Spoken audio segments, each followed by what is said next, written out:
ওয়ালাইকুম সবাইকে।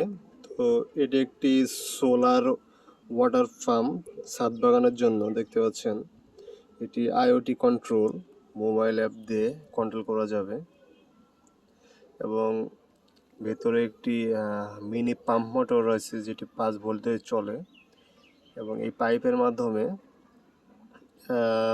পানি সরবরাহ হবে। তো এটি ছাদ বাগানে খুব ভালোভাবে ব্যবহার করা যাবে, কারণ ছাদ বাগানে তো ডাইরেক্ট এসি লাইন থাকে না বা নেওয়া কষ্ট, সেজন্য সোলারের মাধ্যমে ডিভাইসটি চার্জ হবে এবং যে কোনো অ্যাপের মাধ্যমে, আমাদের যে অ্যাপ আছে বা ওয়েব সার্ভার আছে সেটির মাধ্যমে এটি অন অফ করা যাবে ম্যানুয়ালি, অথবা প্রত্যেক দিন একটি নির্দিষ্ট সময়ে ধরতে পারলেন প্রত্যেক দিন সকাল 6টার দিকে এই ডিভাইসটি অটোমেটিক চালু হবে এবং 10 মিনিটের জন্য আপনার ছাদ বাগানে পানি দেবে, আবার অটোমেটিক অফ হয়ে যাবে, আবার বিকাল 4টার সময় আবার পানি দেবে। এরকম সিস্টেম করার অপশন অবশ্যই থাকবে।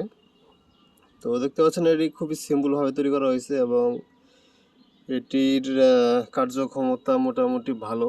এখন আমরা টেস্টিংয়ে রাখছি। ইচ্ছা ছিল এই বড় ঈদের মধ্যেই প্রোডাক্টটি ভালোভাবে লঞ্চ করব, কিন্তু ভালোভাবে টেস্ট না করে তো আসলে এটি ম্যানুফ্যাকচারিং পর্যায়ে যাওয়া উচিত হবে না। তো আমরা টেস্টিংয়ে রাখছি, আশা করি ভালো একটি ফল পাবো এবং যারা বাগান করেন অথবা ছাদ বাগান করেন অথবা বারান্দায় বাগান করেন তাদের জন্য এটি কম দামে একটি ভালো সলিউশন হতে পারে। বাংলাদেশে এই সলিউশন অবশ্যই আছে, কিন্তু সেগুলোর দাম অত্যধিক বেশি মনে হয়, যেটি মিডিল ক্লাস ফ্যামিলি যারা গার্ডেনিং করে বা ছাদ বাগান আছে তাদের জন্য একটু বেশি হয়ে যায়। তো আমরা এই বাংলাদেশে প্রথম এই একটি অবিশ্বাস্য প্রাইসে এই ডিভাইসটি আপনাদের সরবরাহ করব, খুবই কম প্রাইসে। এবং ডিভাইসটা অবশ্যই এরকম থাকবে না, এটি একদম ভালোভাবে প্যাকেজিং করা থাকবে, মানে একদম প্রফেশনাল মানের।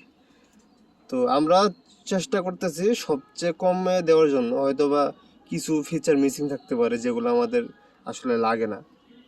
হ্যাঁ, আমাদের মেন উদ্দেশ্য হলো আমাদের ছাদ বাগানের গাছগুলো যেন পানির অভাবে না শুকিয়ে যায়, না মারা যায়। যেমন ঈদের মধ্যে অনেকে বাড়িতে যাবেন, 5-7 দিন পানি দিতে পারবেন না, অনেক গাছ শুকিয়ে যাবে, আবার অনেক গাছ মারাও যেতে পারে। তো এই সমস্যার সমাধানের জন্য আমরা এই উদ্যোগ নিয়েছি। তো দেখা যাক কি হয়, আপনাদের অবশ্যই আপডেট জানাবো এবং আমাদের সাথে থাকুন। খুব তাড়াতাড়ি দেখা হবে নতুন একটি ভিডিওতে। সবাই ভালো থাকবেন, ধন্যবাদ।